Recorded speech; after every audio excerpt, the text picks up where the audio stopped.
Yellowstone.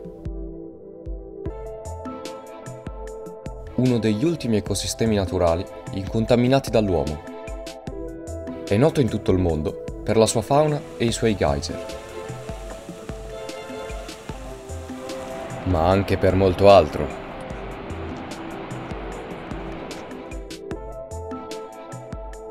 Il parco è situato sopra una caldera di magma che non si nasconde in superficie, manifestandosi in tutti i fenomeni vulcanici.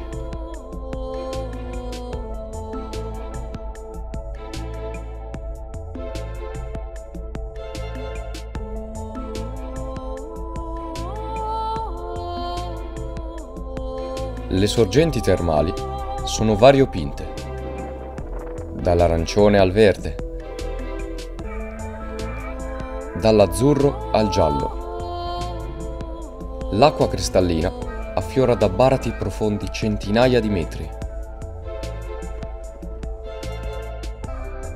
Dipingere queste pozze è compito dei batteri termofili, degli organismi primitivi, caratterizzati da colori sgargianti.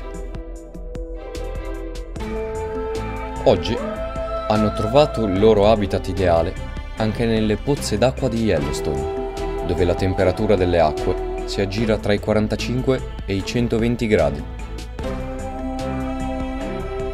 I batteri assumono colori diversi a seconda della stagione, poiché le acque hanno temperature diverse.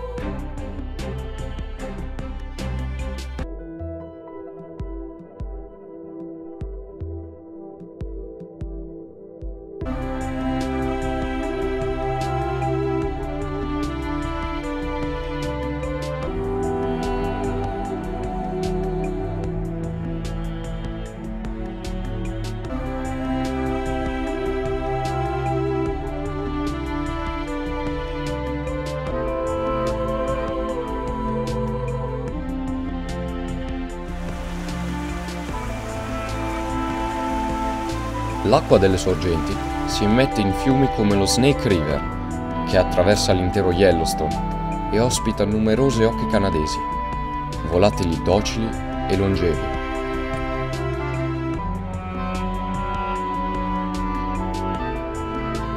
Nel parco, le foreste di aghifoglie crescono rigogliose. Frequenti incendi mantengono giovani i boschi, rinnovando il terreno.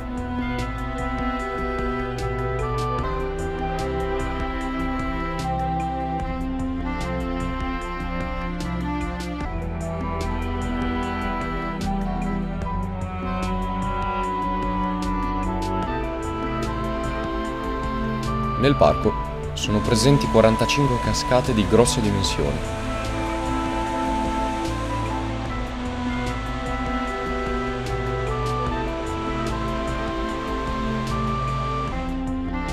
La mastodontica Yellowstone Waterfall, alta 33 metri, getta nel profondo canyon oltre 200 metri cubi di acqua al secondo.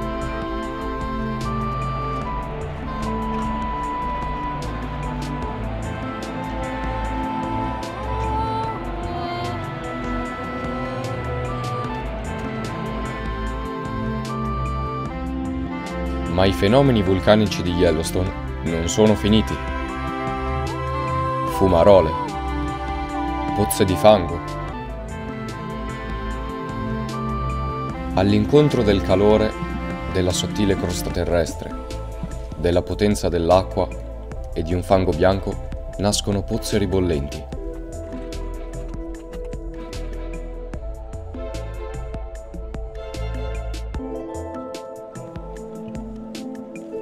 Il fluido è molto denso.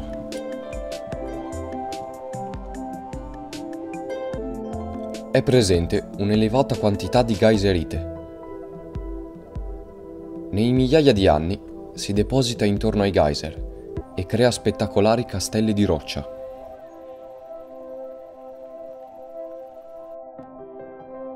Sulle Mammoth Hot Springs, la geyserite ha plasmato stalattiti e gradinate, su cui l'acqua si è fatta spazio in modo davvero fantasioso.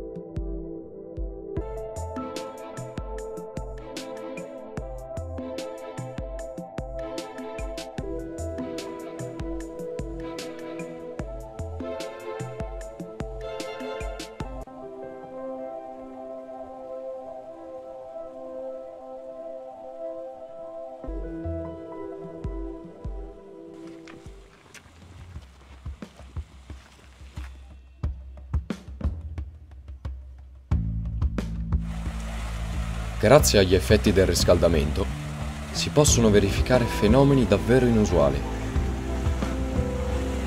La Grotta del Drago non è altro che una sorgente, dove l'ebollizione dell'acqua scatena un rumore molto simile a un ruggito.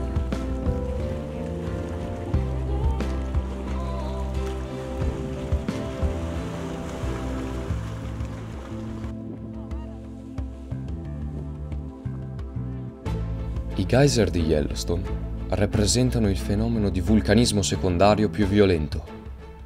Essi nascono quando la pressione litosferica del terreno impedisce all'acqua infiltratasi nella roccia di evaporare. Ne conseguono quindi forti esplosioni che nel corso del tempo costruiscono un condotto rinforzato dalla geyserite che impedisce crolli della roccia circostante, permettendo esplosioni costanti ogni volta che i geyser si colmano d'acqua.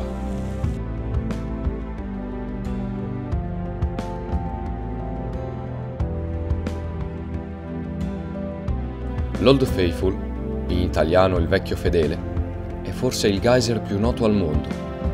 Tale nome deriva dalla sua capacità di produrre fedelmente esplosioni ogni 91 minuti.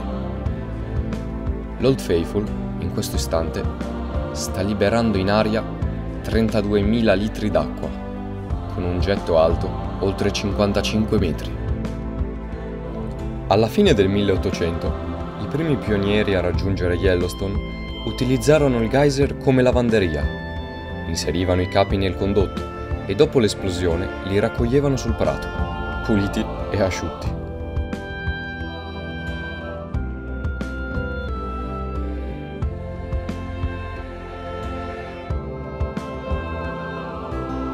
Visitare Yellowstone ci fa sentire vicini alla forza della natura, che in questo caso si manifesta in molteplici meraviglie.